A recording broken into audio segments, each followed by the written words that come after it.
This is Dimitri, and I and the host are going to be reviewing a very, very maybe good, maybe bad movie.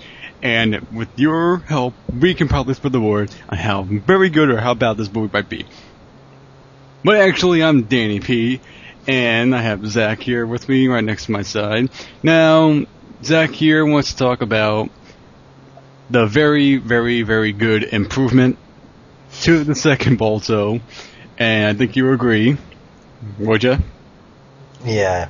And that would be Balto 3 Winds of Change. Now, I will be doing my own review, but he needs help. And he just needs someone. Yes. He needs someone to talk to about this, because I think he needs the psycho drama help.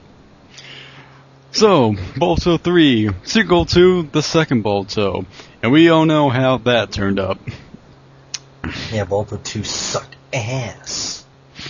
But they made a huge improvement with the third one, Winds of Change. Now, Zach, off the bat, what would you say is the first great improvement? You could actually follow it. Okay, that's one thing. Overall, I thought the movie, if not for its flaws, it would have been just as good as the first one. Even though it's not that good looking as the first, but still, on its own standards, it would have been good. Not for its faults. And what about Cody now? I think Cody's a nice addition, especially that he's voiced by Sean. Sheen? Or Sean? No, it's Sheen. Sean Astin. Sean Astin, and I thought he was a great role to the role. Would you say? I would think so, yeah. He was really, really, really a fine addition to the cast, and a lot better than Lou, I would say. Oh, hell yeah. It actually, matched the voice instead of in Lou, where the frickin' teenager actress voiced Lou sounded like she was 5. And in this one here, it seems a lot more real. Well, there was magic, and there wasn't really that much involvement, it felt like, in the second one. But in the third one, there's a lot more involvement. You see people a lot more. And like Zach said, the story it's not that hard to follow, and the scenario's not all over the place. Now, what would you say would have to be your favorite scenes, I would say? Let me think back. My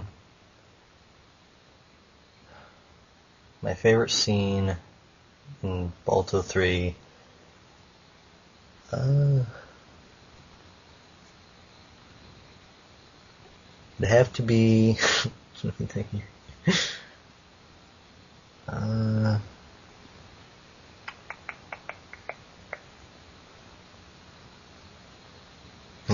Well, I would have to say that probably my favorite scene is when Balto is racing with the others against the plane, and probably when Cody's giving his speech.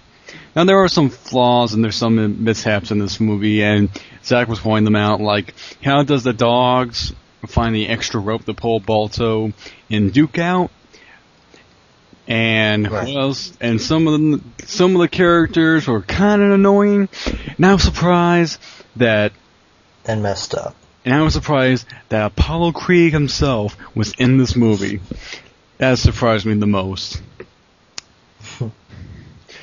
Now, is there anything else before we go on to the harsh part of the review? No, please go into the harsh part, because I'm good at those. Okay, fine. Well, the one thing I think we can all agree is that the one thing that we didn't like and at all that made the whole thing not worth it was the introduction of, that's right, Stella. Oh my god. It's like she just flew out of a That's what I said too. That's what I told you. Anyway, I think it would have been a lot better without her. And I think too the movie would have been better without her. Some of the dialogue. If some of the dialogue was taken out, then we wouldn't have a better movie. And you had San still, and I wish they would. Why do they? I mean, in Balto, no one sang in the first movie, so why are they inputting songs in the second and third And movie? plus, Balto's a lot better of a character in this one too, not like the last movie, which he didn't care. In this one, he cares a little bit more, but not that much. It was. Well, except I have to point out in this one scene, if anyone has seen the movie, sorry if I spoil this out to who hasn't.